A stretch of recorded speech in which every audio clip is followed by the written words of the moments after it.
Good morning and welcome back to the channel. We are now sporting my mic. I don't know what the quality is like of it. I don't know if you can hear me over a car. Anyhow, I'm on my way to TTC, the Total Tuning company with Ash and Ed, to go and get my car dyno tested. Yeah, we're going to chuck it on the rollers and see what kind of power it produces. See you there. Okay, so a quick little boost when I'm driving, just to hear what it sounds like over the mic in the car. Windows are closed, the car's cold, so I don't want to put my foot down. But yeah, if this mic is any good, I'll start using it. If not, just write it off. Don't think I need it for like external kind of clips when I'm not in a car, but it's just a bit of video editing and testing right now to see if I can get the equals right and the equalizer and the volumes kind of plateau, get them all at like the same kind of volume. But yeah, I'm looking forward to getting on dyno. I'm not chasing power, I'm chasing a figure to see what my benchmark is if I do decide to do any more additional mods, to see what is needed to get my car right. And they're good guys, they've done my FSR's turbo, they mapped my escort, so yeah, see you there. So there we are at TTC, the tuning company it is. Contact 0756 3180 688. They do mapping, they do rolling roads. This is their old premises. They've now got a new recent one which is much bigger, where they take on like tuning, performance and swap outs and mechanical work and all that, engine conversions and stuff. So hit the guys up, they're really sound. Hopefully get us on the rollers fast so I can get back to doing what I was doing. There are a few other cars here, I'm assuming they're going to have dyno runs. Hopefully I'll be first, otherwise I'll be hanging around for a while. The car was making whirring noise on the way down, but it's going on dyno to see what's wrong with it anyway, isn't it? Do you mean to see what the power is? I don't know if it's a turbo and a spool engine, or if it's a vacuum leak or anything like that. It doesn't do it always, something sporadic. So yeah, we'll get on the rollers and we'll get it filmed. Yeah, it looks like I'm first on dyno because I just overheard him saying to the two other cars in front, a A1 maybe and a Polo thing.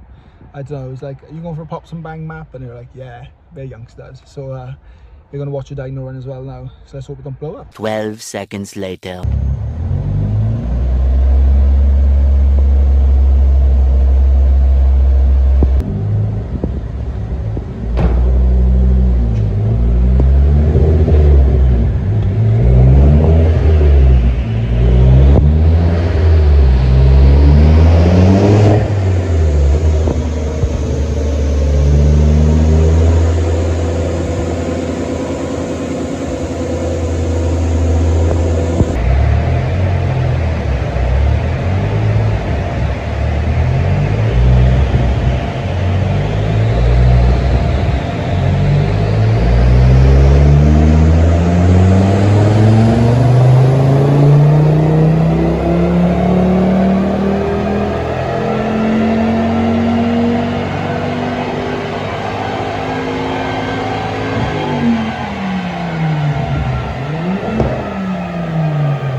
car definitely needs an intercooler fitted to it.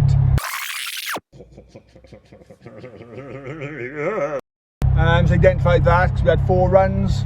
The first run was the best run. We did it in 4th and we did it in 5th. It does seem to be as if a car's been mapped and set up for its power runs in 4th, looking at the power band. I most definitely are going to swap out the boost solenoid because in 5th gear it was a bit wavy, and it shows that it's either that or the actuator. I believe it's the signal goes to the actuator based on the feeling when I'm driving. Healthy car, it pulled out 330 foot-pounds of torque. So that's really good, isn't it, I think? So that helps with the foot down acceleration, etc. I'm not sure what they are standard, I have to Google it. I maybe add that to the next clip. But I'm going to let you guess what the power was, okay? So you tell me in the comments what the power was. And then we get back on the road as next time to see if we beat it.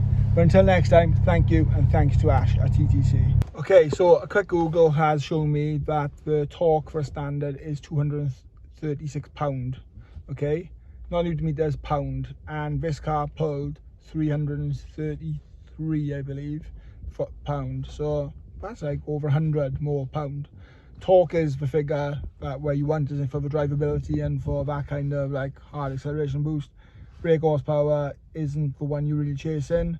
I probably did think I was probably going to get more based on what I was told when I bought the car, but if I do the few little niggles now, it will be where it should be. Comments off the Dyno guy, healthy car, run really well, nice and smooth. Get that solenoids done because in one of the gears, like you said, we tested it in 4th and in 5th, and you can see where the car is mapped and what it's for. I think it was in the 5th gear, it was a bit wavy. But yeah, obviously the car got hot there, it doesn't have a cooler on it anymore. So yeah, I get that sorted. But yeah, have a guess and say in the comments and engage. And like I said, hopefully I'll see you tomorrow up in Cars and Castle in Caldecott with Welsh Ford. See you then.